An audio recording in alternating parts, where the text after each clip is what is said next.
Hi, everybody. This is Preeti Natarajan from InEye Technologies. Today, we have Natalia from Vermontology Guided Tours. Welcome, Natalia.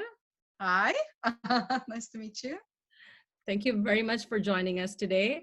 Why don't you tell us a little bit about you and Vermontology Guided Tours? Tell us a little bit more about what you do in your business.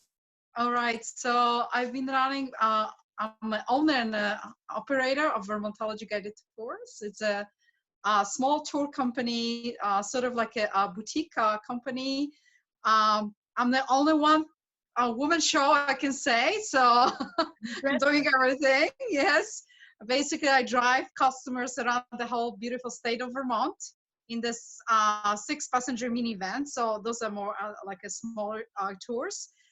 But of course, of the minivan, we can go through off the beaten path a little bit more versus bigger buses. So I can take my customer through the mountain passes, covered bridges. So it's more personal tours, and you feel like traveling with a group of friends versus bigger buses. So, and I'm originally from Poland. I've been doing the Vermontology Guided Tours for last 8 years.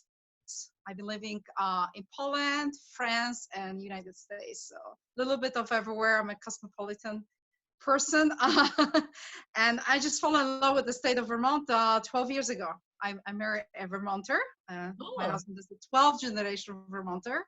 Wow. Yeah, I can say that I know the state better than he does because, That's a lot of people were born here. I take a lot of things for granted.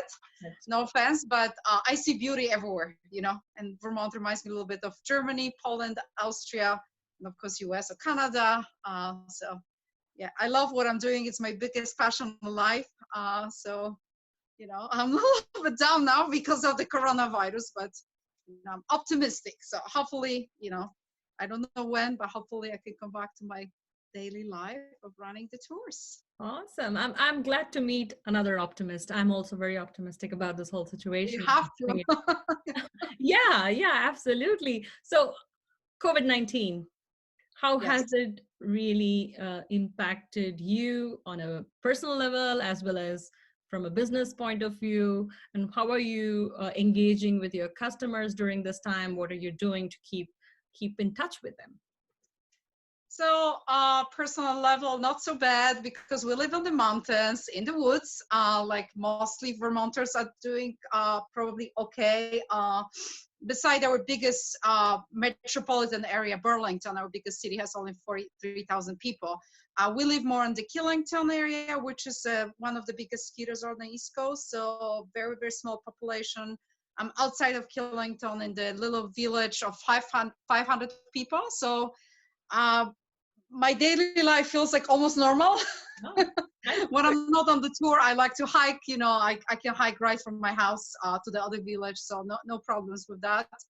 Of course, business-wise, I don't have any tours. I have to cancel everything since last month.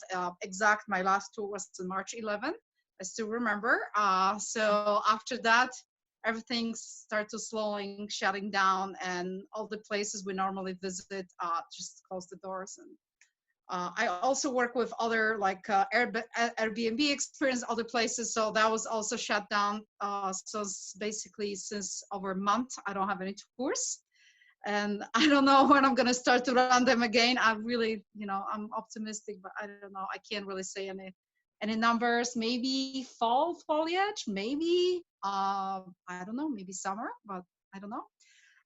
So how I'm engaging with my customers, emails, trying to do phone calls, chat with people a little bit. I have a lot of concerns for people who are senior citizens through a little bit social media, but less. I don't post a lot anymore because I'm keeping quiet.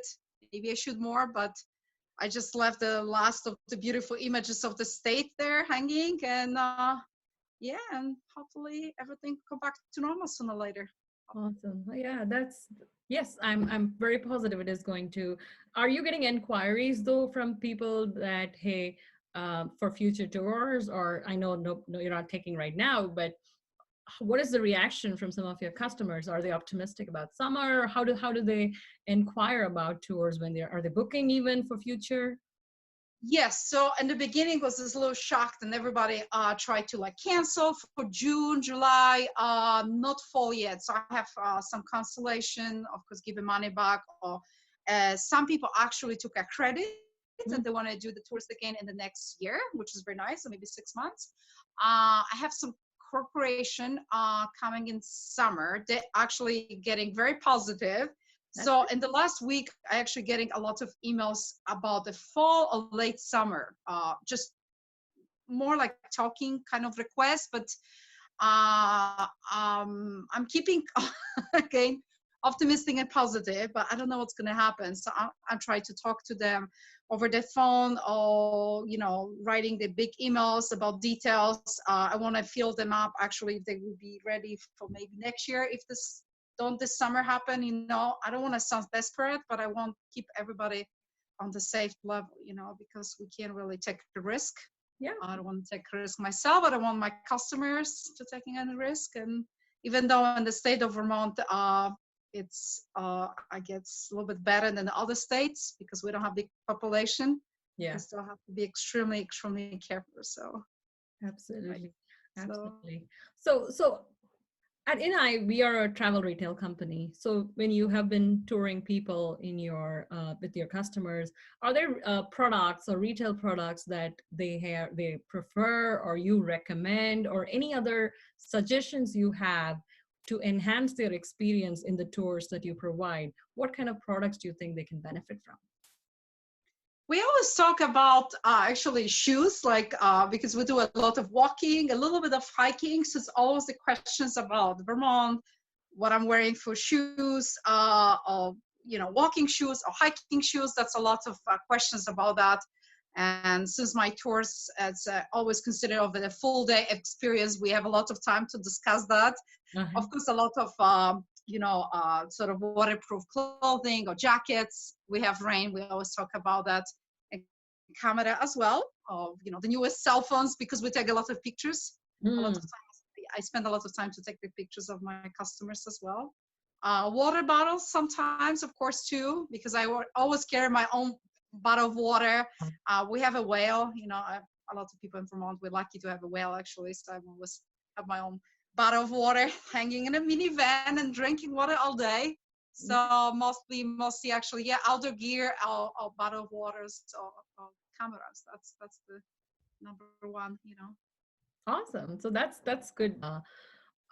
Any other, how have you adapted? Are you doing any other promotions right now? Like you talked about some of the credits that you are giving for next year.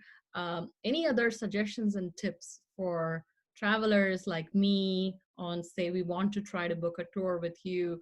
Honestly, for my state, my Vermont as a state, as a tour operator, this is my usual slowest season. So maybe I don't have that much fear yet, because April is my slowest of the season. Usually we call that the mud season. Everything is just muddy because usually all the snow is melting from the mountains. So I don't really have a lot of tours in April, beginning of May. Everything takes off, like I would say, end of May, June. This is the best time to come to Vermont. And then summers take off, which is like July and August.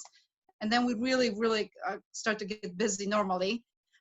We have beautiful, beautiful weather here. Not super hot. It's in the mid 80s. Humidity levels a little bit lower because 80% Vermont woods, 75% exact. So we have a lot of forest here.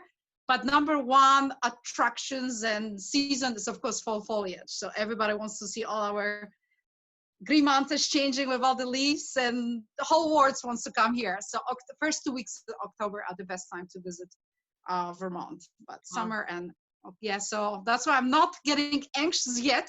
I'm still very optimistic, and hopefully I can accommodate at least customers for the fall foliage.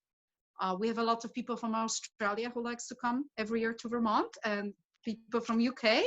Hmm.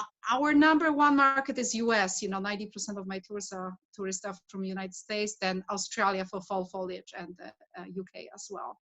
So hopefully, let's be optimistic. And October will be just as as my past Octobers were so busy. So hopefully, all be Awesome. okay. Awesome. I think by October we should all be good. I personally have visited Vermont in fall, and I love that I love the foliage. It's fantastic. And it's a wonderful place in general, I think, in all seasons, honestly. So if you were to guide people, like you go to Vermont, you can't leave that place without doing one thing. What would that be? One thing, it's hard. Well, the scenery, of course, the scenery. But also adding the tasting, we even have a beer trail, and also we have a cheese trail. So I also offer brewer tours as well. So because we have more than 50 microbrewers now in the state. So scenery, microbrewery, cheese, the artisanal cheese as well. So it's a foodie state. The sightseeing definitely, and very very nice people. Very very very friendly, and just nice. And we don't have any billboards. They were prohibited in 1968. So we're very proud of that. Wonderful. All right. It was wonderful having you, Natalia, today. Thank you so much for providing or painting a beautiful picture of Vermont. You are definitely instigating me to go there again. And I'm sure you're doing that to many people who are watching this as well. So thank you for joining us once again. Thank you so much for the invitation, and invite everybody to Vermont. Hopefully sooner than later. Absolutely.